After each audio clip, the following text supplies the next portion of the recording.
Hello everyone, in this video I'm going to be talking about the stages of a round in CS2. We're going to go over the early round, mid round and late round. I'm going to tell you what they include, what you need to do during them and how you can get better in each one of them. So let's start with the early round. The early round is going to be when you get out of spawn and you mostly will have a call from your IGL who is going to say that either one of your players should go and try to get an entry, or two players together can go and try to get an entry, or he's going to call some kind of a default from which you're going to take map control, or maybe he's going to call a scripted round, but that's a different topic. So in the early round, if you're going for entries, you're going to send one or two players to look for an entry towards one side. You're mostly going to do that if you think that the site is weak or if you think that your players are strong. It's going to be one of the two. If your players are really good and you know that they will find the entries, you can send them.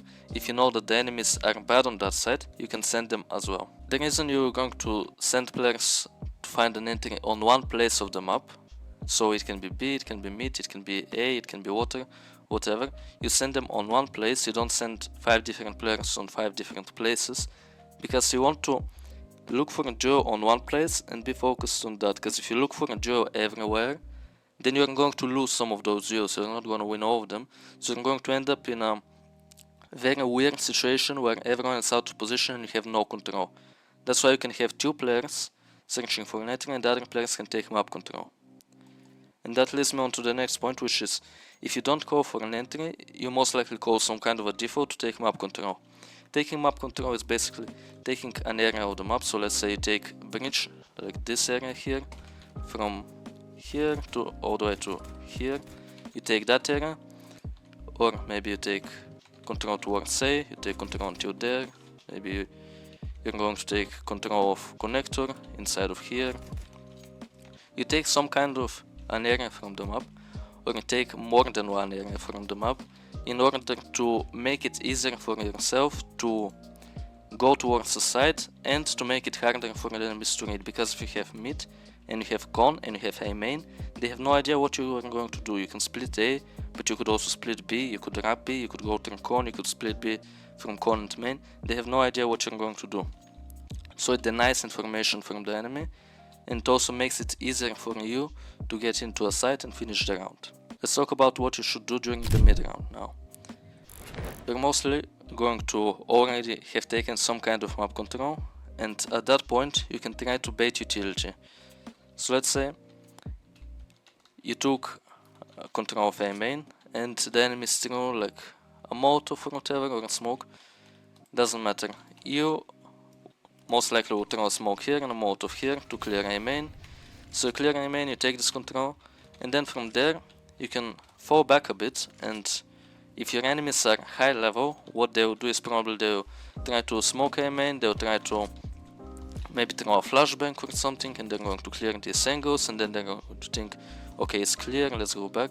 So you have to follow what your enemies do, and you have to bait their utility in certain ways. So as an example, towards B, if you, let's say, throw a smoke on the left side like this, you just aim here, throw a smoke, you wait a bit, then maybe throw a flashbang, and when you do that, you're most likely going to get a response from your enemy. They're going to molotov, they're going to smoke, they're going to flash, whatever. They're going to do something to make sure that you cannot get onto the side, because they think you might be trying to execute the site if you're throwing this type of utility. So you're going to bait their utility. You wasted their smoke and their molotov, so it's going to be more difficult for them to defend and execute later in the round. Another thing you could do is have some players searching for kills.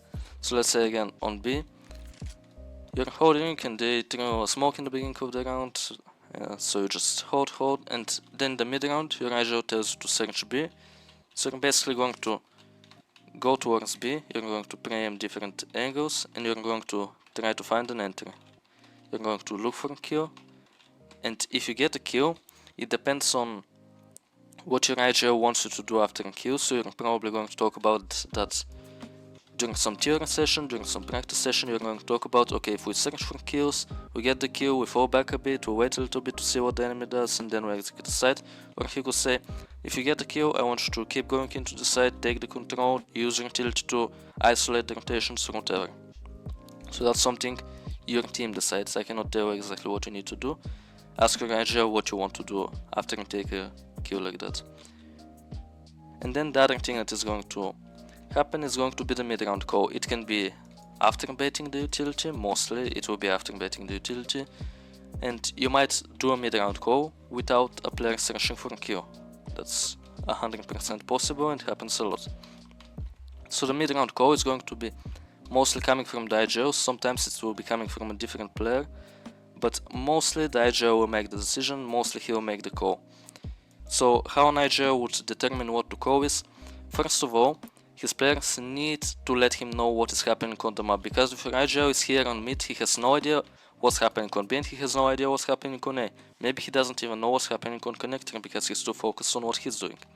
So in that case, you need to be telling him what is going on. As a player, as a lurker, more accurately, as a lurker, you need to be the eyes and ears of your IGL across the map. He cannot be on A and B in the same time. So from B you have to tell him, okay, they used 2 smokes, they used 1 molotov. Okay, good. On A they used 1 molotov and 1 smoke. Okay. And he's also going to think about, okay, on mid they used 1 smoke, blah blah blah, whatever. So now he knows what utility there is on the sides, and maybe you know some kind of information about the positions of the players. So if you know that and you tell it to your IGL, he's going to be capable of making the best mid-round call that he can do. So if he notices that you said that they wastes a lot of utility towards B, that means it's going to be way more difficult for the enemies to stop a B execute. If they waste a lot of utility towards A, then it's also going to be difficult for them to stop an A execute. And based on what map control you have, you can also decide what to call. So that's something that he's going to think about. He's going to kind of think about what the most effective calls in different situations are going to be, and he's going to make the executes that you want to do, but he's most likely going to call some kind of a side execute or a split or a wrap. He's going to call a finisher. So the last part of the round will be the late round. The late round is going to be the time where you do the side execute or the split, the wrap, in general the finisher, what I call the finisher, and you're going to play the after plant after the finisher. So what is going to happen is you already got the call from the IGL, and now you get in position to do the execute. I'm going to give you an example. Your IGL calls an A execute, and you have A main control, so your lurker is right here, holding this angle, or something like this, whatever. And then your players rotated, so let's say you have 4 players towards here, and you have 1 lurker towards B who is eventually going to move towards mid. Your A lurker is there, so you're going to have one of your players who has a smoke throw a heaven smoke, like this, and later he can throw a flashbang like this or something. But that's things that you're going to figure out exactly what utility you throw and stuff like that. You could have one player smoking camera or something like this, and then you could have one player motoring towards pillar and one player motoring side or whatever. That's things that you're going to decide, and you're going to find out what is the best thing for you. So your IGL is going to make those executes, see what works the best. You're going to test it out in scrims.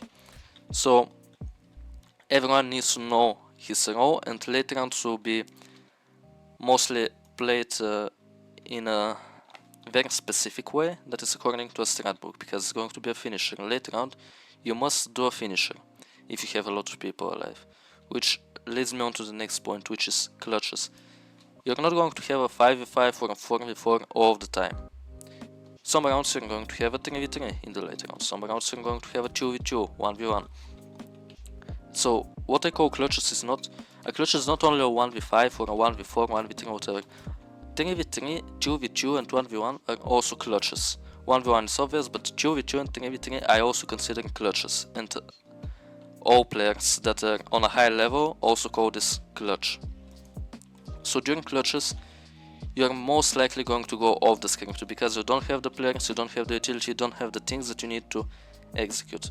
So what you need to do in clutches is play together, because if your enemies play a bit split up, so let's say they play 2B, 1A, your all team going to go together and you're going to most likely have an advantage, because I doubt your enemies are going to be in a 3v3 and on the city side they're going to suck B with 3 people.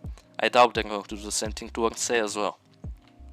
They're most likely going to play split up, so you need to go together and you need to use your utility in a more specific way. You want to use your utility on contact. So basically, let's say all 3 of you in a 3v3 are going to connector. You're not going to throw anything, you're not going to make any steps, you're going to clear the angles one by one. And this is where your mechanical skill is going to help a lot. If you have the mechanical skill to clear every angle one by one and get a kill, that's amazing. And when you get a kill, that's when you want to use your utility, because you don't want to give out your position in a 3v3. If you give out your position in a 3v3, it's going to be harder to win. So you want to go in and search for a gunfight, unless you know that there's an AWP. So if you know that there's an AWP, you can use a flash. If you know his tempo, you're going to find a good flash and you're going to flash, you're going to pick tempo. And in general, if there's not an AWP and you go out, you look for a fight, let's say you get a kill, that's when you use your utility. Whatever utility you have, so maybe you have a Molotov, maybe you have a smoke, a flash, whatever you have, you're going to use it to cut off rotation. So basically you're going to, let's say, smoke tempo, you're going to smoke city, you're basically going to block off the people that will rotate, because in a clutch, if you get an entry towards the side, everyone knows you're going to that side. So the rotations are going to come in, and you want to have them smoked off or mollied off when they're coming, so they cannot disrupt you while you're planting the bomb. So plant the bomb, and after you plant the bomb, you take your after plant positions, and from there it's going to be much easier for you. And if you have any more utility, you use it to delay the enemies as much as you can more. So that's going to be it for this video. If this video helped you, if you learned something new, if it improved your stages of the round, you can leave a like and you can subscribe to my channel to not miss out on any upcoming content. Thank you for watching.